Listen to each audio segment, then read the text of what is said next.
A sapphire ring nearly sparked a royal scandal. An emerald ring symbolized a love so forbidden it cost a king his throne.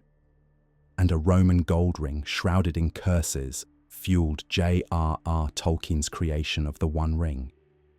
These small, beautiful objects are deceptively powerful, carrying stories of betrayal, power, and even death. Throughout history, rings have not only adorned the hands of remarkable individuals, they have shaped destinies and left a mark on empires. Stay with us as we uncover 10 infamous rings that changed lives in unimaginable ways. Our journey begins with a love story that shook a kingdom. The ring that cost a king his crown. When King Edward VIII chose Wallis Simpson, an American socialite and divorcee, his decision ignited more than a personal romance. It set off a constitutional crisis. As king, Edward's relationship with Wallis challenged the monarchy's traditions, since both the British government and the Church of England opposed the idea of a twice-divorced woman becoming queen. Edward's determination to marry her forced him to weigh his love against the expectations of his nation. Central to their defiant relationship was the emerald engagement ring he commissioned from Cartier. The ring featured a striking 19.77-carat emerald, flanked by twin baguette-cut diamonds, and was initially set in platinum by Cartier. Wallis later had Cartier recast it in yellow gold. Inside the band, Edward had engraved the message, "We are ours now, 27x36, marking October 27, 1936, the day of their engagement and the beginning of Wallis's divorce proceedings. This inscription underscored their resolve to be together, no matter the consequences. The ring became a lightning rod for controversy, reflecting the larger scandal that engulfed the couple. When Edward announced his intention to marry Wallis, opposition from Parliament, the Church, and the royal family reached a breaking point. The resulting uproar led to his abdication in December 1936, a sacrifice that altered the course of British history. Edward became the Duke of Windsor, and Wallis never became Queen. They married in a private ceremony in France in 1937, living mostly abroad afterward.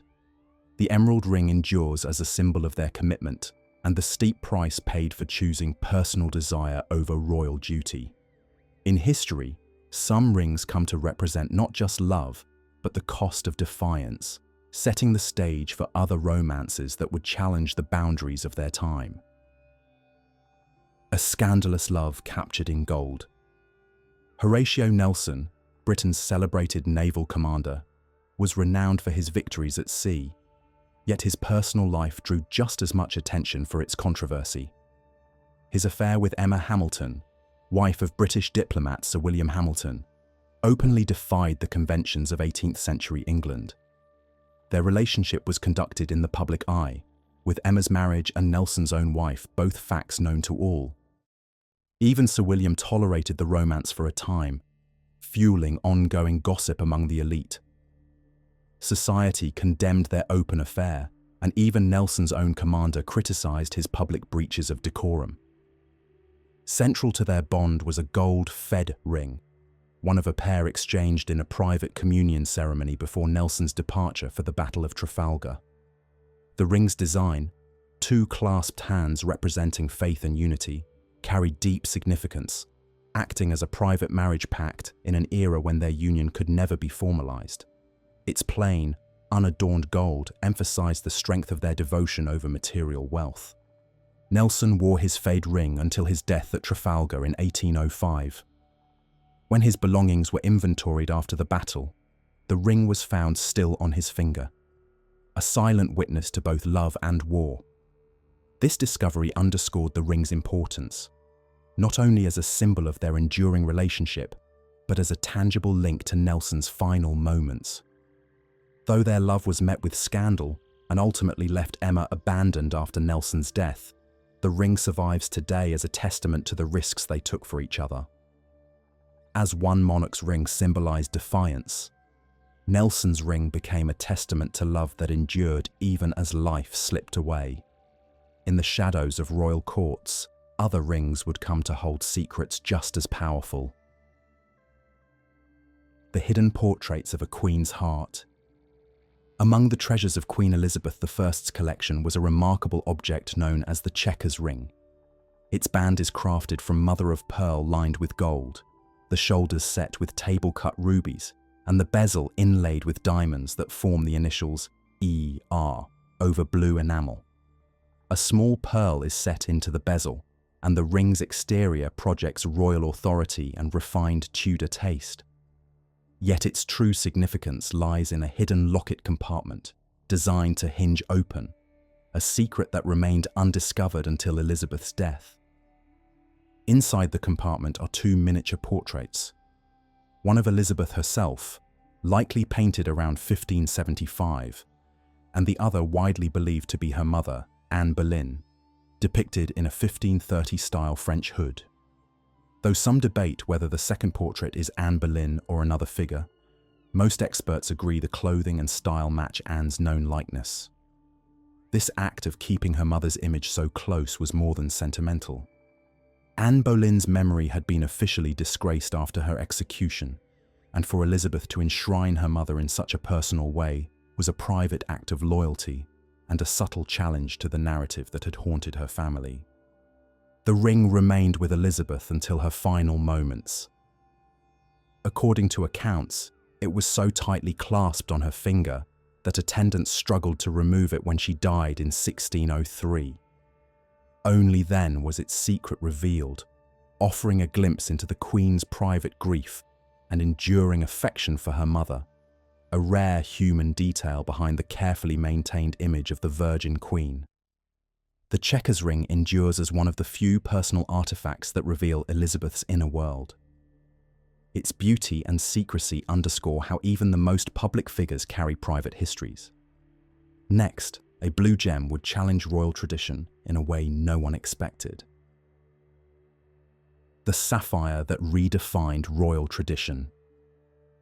When Lady Diana Spencer selected her engagement ring in 1981, it broke with the norm of bespoke royal jewels, coming from Garrard's public catalogue. The ring featured a 12-carat Ceylon sapphire, Garrard Model Q VL241, framed by a halo of 14 round brilliant-cut diamonds set in 18-carat white gold. Its deep blue centre stone, surrounded by icy diamonds, created a striking contrast and gave the ring a classic yet bold appearance. The choice was immediately controversial. Royal tradition dictated that such pieces be custom-made, emphasizing exclusivity and status. Diana's decision to choose a catalogue ring meant that, in theory, anyone with the means could purchase the same piece. Critics dubbed it the commoner's sapphire, questioning whether it was appropriate for a future queen to wear a ring so accessible to the public. Some saw the selection of sapphire over the expected diamond as a mark of Diana's independence and modern outlook, while others speculated about her disregard for protocol.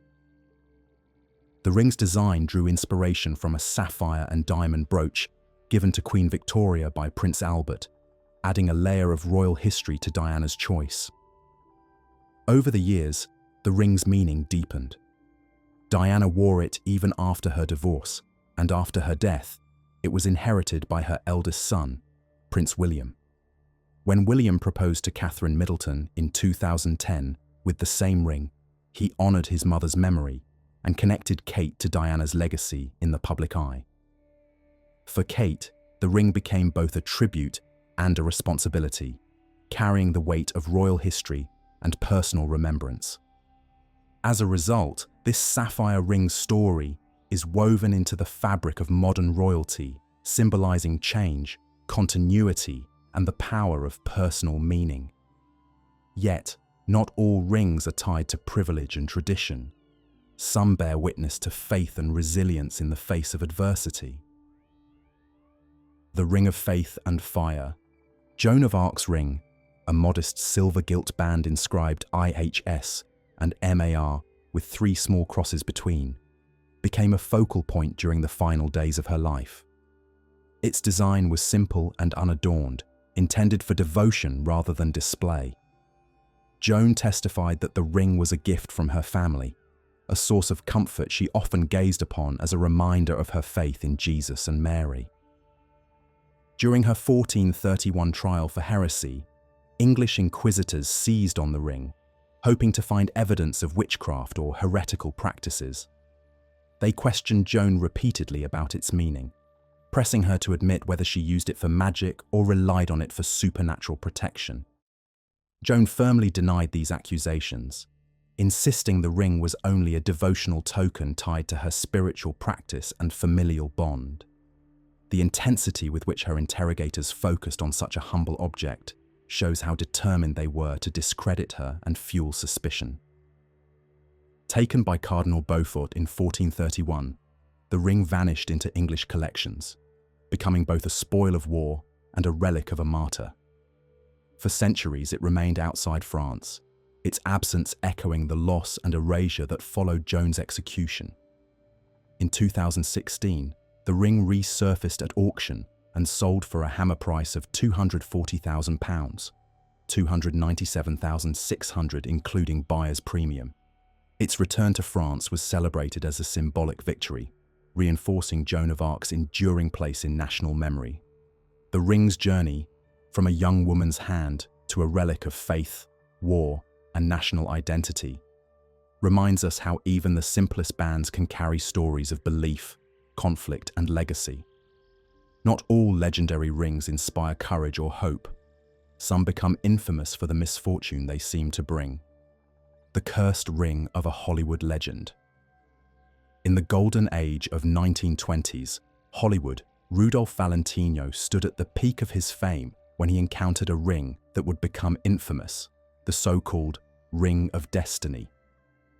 Around 1925, Valentino purchased a gold band set with a tiger's eye gemstone from a shop in San Francisco. The shopkeeper warned him about the ring's reputation for bringing misfortune to its previous owners. But Valentino, intrigued by the stone's shimmering cat-like effect, took it anyway. Not long after acquiring the ring, Valentino's life changed dramatically. In August 1926, he collapsed from sudden abdominal pain and was diagnosed with peritonitis. He died days later at just 31, reportedly still wearing the ring. The shock of his passing reverberated through Hollywood and around the world. But the ring's unsettling history was only beginning. After Valentino's death, his lover Paula Negri inherited the ring. Soon after, she fell seriously ill and her film career faltered. Negri passed the ring to singer Russ Columbo, who died in 1934 in a freak accident when a ricocheting bullet struck him. The ring then went to Joe Casino, a friend of Columbo's, who initially kept it locked away out of caution. Eventually, Casino dismissed the tales as superstition and wore the ring, only to die in a car accident within a week. Casino's brother Del then took possession of the ring. After lending it to a Valentino impersonator who escaped harm, Del locked the ring in a bank vault in downtown Los Angeles where it remains. Some accounts even claim that burglars refused to steal from the vault once they learned what it contained. Stories like these show how a single object can gather layers of meaning and myth as it passes from hand to hand. Sometimes, a ring's power lies not just in its beauty or value, but in the mysteries and legends that grow around it.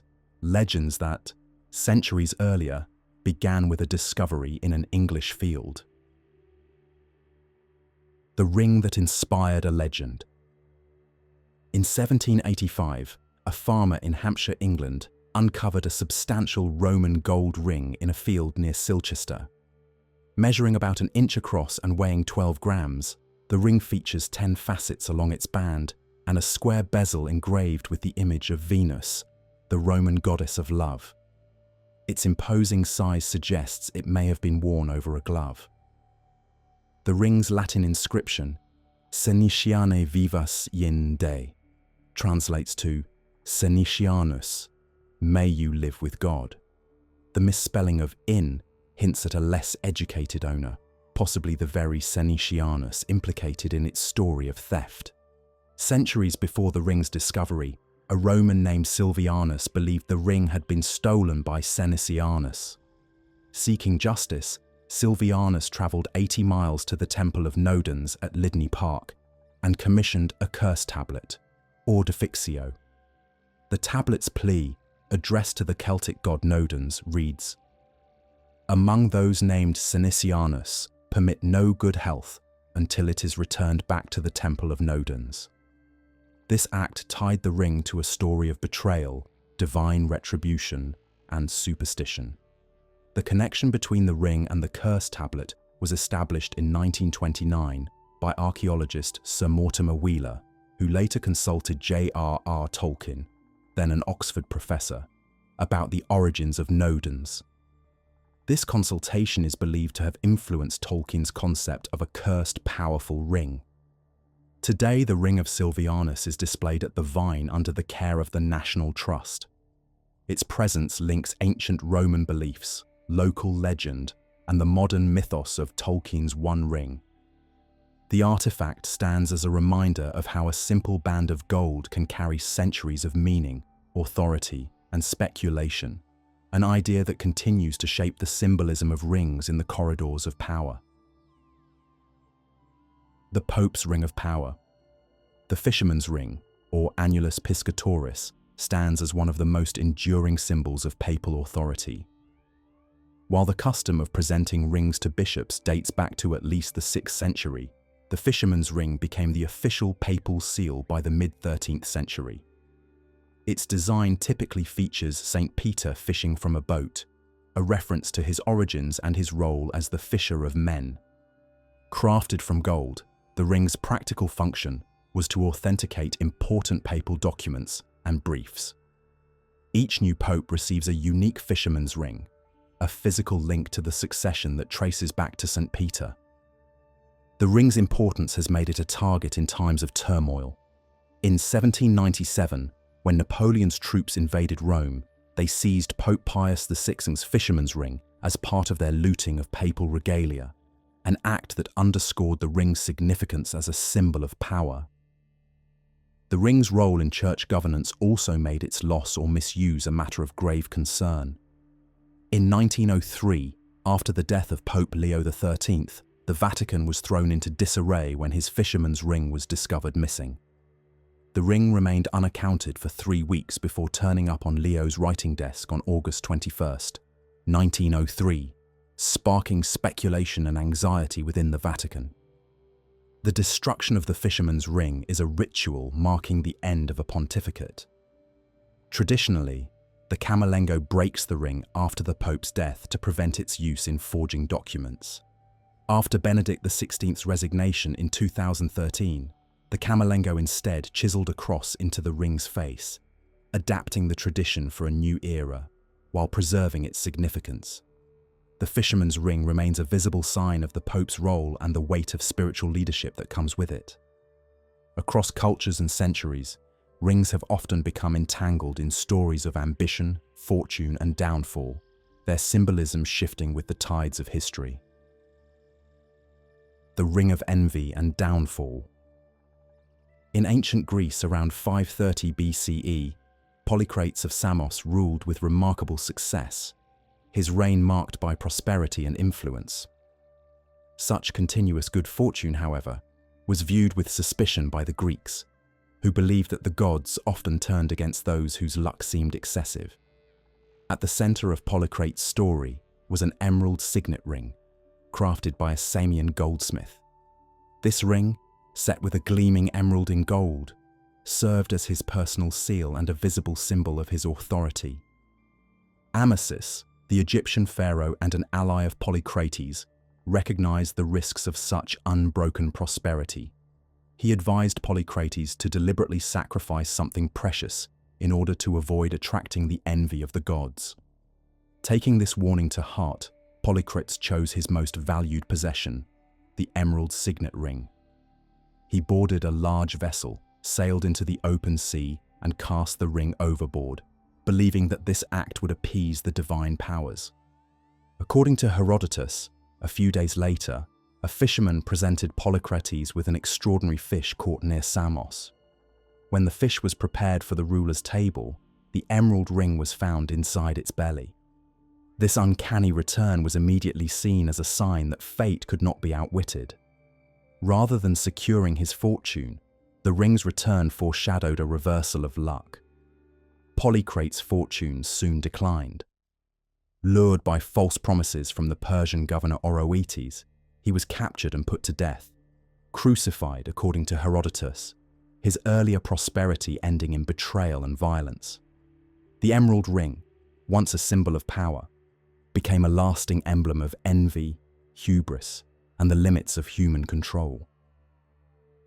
Conclusion. Across centuries, rings have marked pivotal moments.